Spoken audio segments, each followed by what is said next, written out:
1959 সাল রাশিয়ার উরাল পর্বতমালার এক দুর্গম তুষার ঢাকা অঞ্চল ডায়াতলোভ পাস।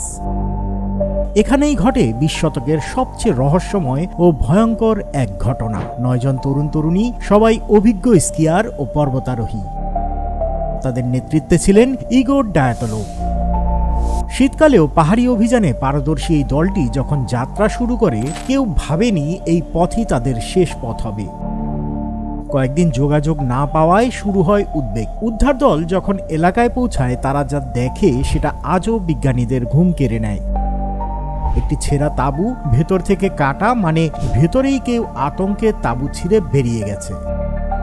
চারিদিকে ছড়িয়ে থাকা জুতা, পোশাক আর তীব্র তুষার ঝড়ের মধ্যে অর্ধনগ্ন দেহ।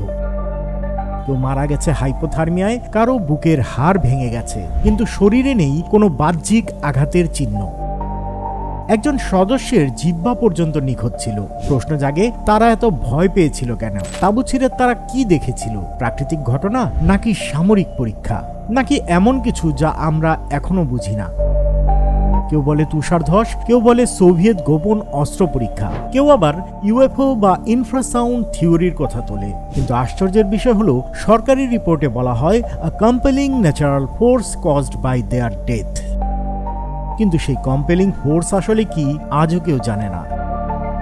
ডায়াতলোভ পাস আজও একই রকম নির্জন, বরফে ঢাকা, নিঃশব্দ, যেন নিজের রহস্যকে পাহারা দিচ্ছে। এটা কি মানুষের সীমাবদ্ধতার গল্প, নাকি প্রকৃতির এমন এক রূপ যেটা আমাদের দম বন্ধ করে দেয়? ভিডিওটি ভালো লাগলে লাইক, শেয়ার ও কমেন্ট করুন। এমনই অজানা ইতিহাস, রহস্য আর সত্যের খোঁজ পেতে সাবস্ক্রাইব করুন মেঘনা বার্তা।